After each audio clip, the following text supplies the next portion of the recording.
Hello, introverts and extroverts. Did you ever have a teacher that just didn't like you for seemingly no reason? I know I have, and all throughout middle school and high school, pretty much all my teachers liked me. They either saw me as a decent kid or I was one of their favorites. I mean, I see why. I put clear effort into my work, even if I didn't always, get the right answer. But I was a good old A to B student. And this story time takes place when I was in about middle school, so I was like 13 to 14, maybe leaning more into that 14-year-old version of myself. And the sole reason I was so successful in my grades during those years, it wasn't from studying or paying attention in class, it was from drawing. I would draw during class time, and pretty much all the teachers knew this and accepted this because drawing helps me process information. Notes just didn't cut it for me. Hell, some teachers would even get sad if I didn't draw on my homework or on tests. One teacher, however, had an issue with this, and we'll call him Mr. Ego. Yep, that's going to be his fake name because that's exactly what he has, a massive ego. He absolutely loved hearing himself talk, going on long tangents that had nothing to do with the actual lesson, and getting moody anytime a student would try to get him back on topic. He'd get upset if you were to write down notes from the slides, because you need to pay attention while he talks, and you need to see everyone's eyes on him. So, you can see why me drawing in order to pay attention got on his nerves. And now, just to give a tiny bit more context, around ages 12 to 14, I started getting more serious about art. Art was always just a hobby at that point, and around that age, I was ready to take it seriously, and I wanted this to be my life, and I wanted to be able to draw every day for the rest of my life, or else I wouldn't be happy. This is the reason why I'm living. I know my art looks goofy sometimes and I don't always draw it right, but I love doing this. And it was around this age where I started being like, yeah, this is what I want. At the time, I started becoming friends with two students who are now still very dear friends of mine, and they encouraged this passion, and they still do. Back then, the way I became friends with them was by making up these two little silly original characters called Ted Bear and Mr. Fabulous. My first ever gay couple. I was a young pansexual who didn't know she was pansexual or even what the word gay was. So having Ted Bear and Mr. Fabulous was a way for me to figure out queerness for myself in that cringy middle schooler shipping way. The comics I made about them were about 36 separate stories. Yes, I counted recently just for this video. And I only worked on them during classes from middle school to end of high school, and oh boy, I wish I had that much free time and dedication to work on my own shit. I'll never release these old comics, as not only is it really cringy, but it gives me nostalgia like you wouldn't believe. I'd like to keep these mementos for myself, but essentially, to give a summary, Ted Bear was a survival TV show host. Think someone like Coyote Peterson. He was Australian and basically the straight man to the shenanigans happening all around him, which I say straight man ironically because he was actually bisexual and didn't realize it because he was so far back into the closet, he didn't realize that the closet doors were made out of glass. He has a special bond with bears as he was raised by them after his family sold him to a loan shark in order to pay off their debt, and the loan shark they sold him to left him out in the woods to die since he was a baby and unable to be sold into child labor. Man, that's fucking dark. Then you have Felix Fabulous, a German model who's very open about being gay. At first, he was a very stereotypical gay guy lusting over Ted in an almost obsessive way. As the comics went on, his feelings turned into genuine care for Ted.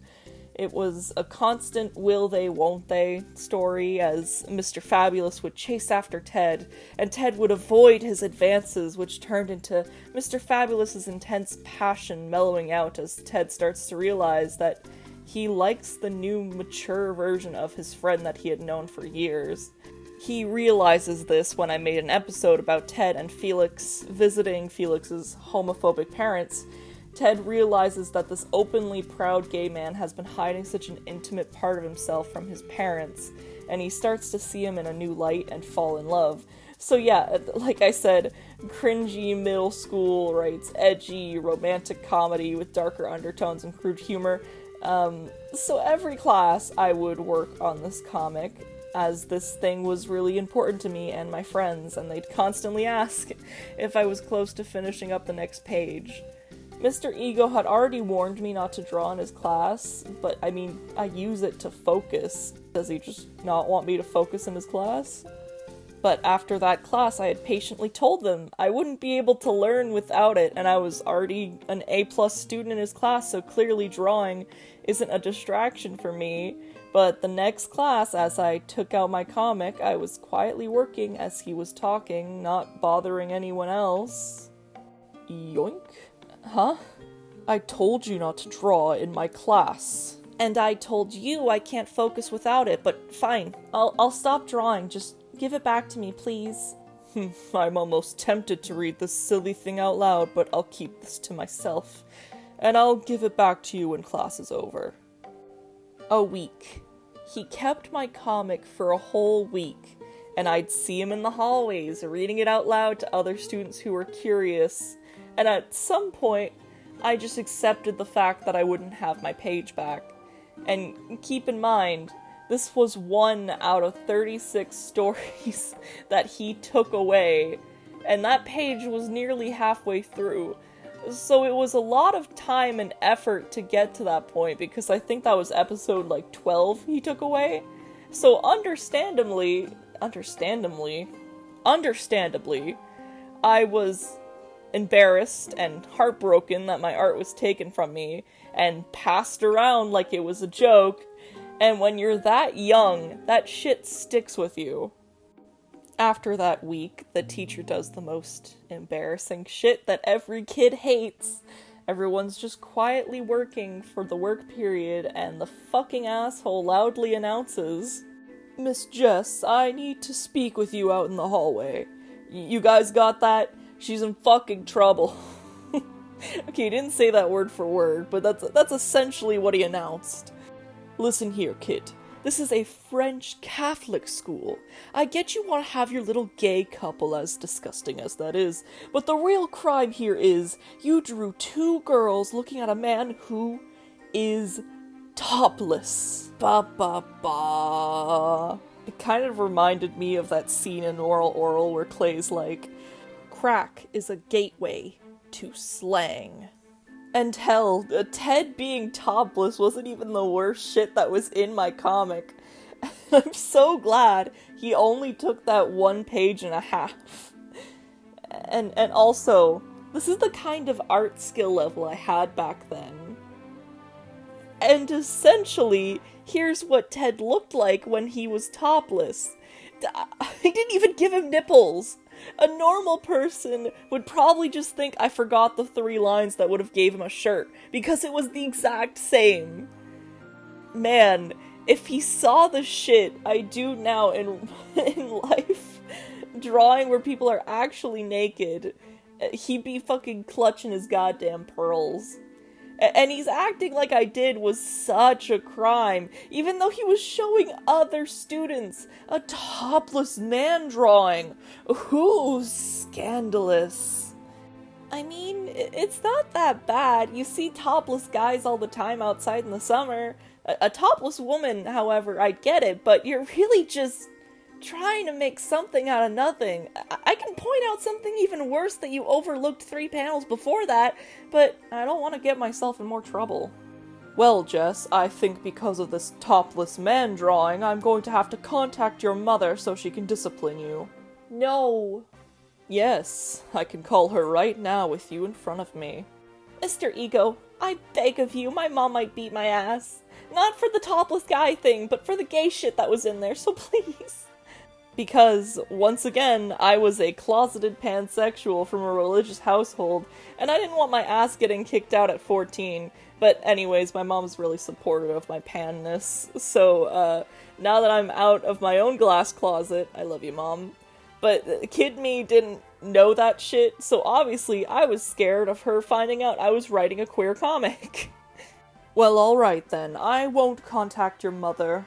You do get good grades in my class, and you've never acted out like this before, so I'll let it slide. But I better not see you even holding a pencil in my presence unless you're prompted to. So, out of spite, instead of drawing, I would just disassociate in class, just boringly letting my mind wander, imagining what all other teenage girls think about at that age. Their favorite fictional character falling in love with them at first sight. Man, every character I had a crush on as a kid would absolutely hate me at that age. Anyway, after that, Mr. Ego would watch me like a hawk, or call on me often for answers, because when I was drawing and actually focused, I could answer the questions no problem, but now since I was zoning out in class and bored out of my mind, I couldn't pay attention at all. Luckily, Mr. Ego was the only shitty teacher I can remember. If you like this little story, please leave a like, comment, and subscribe for more.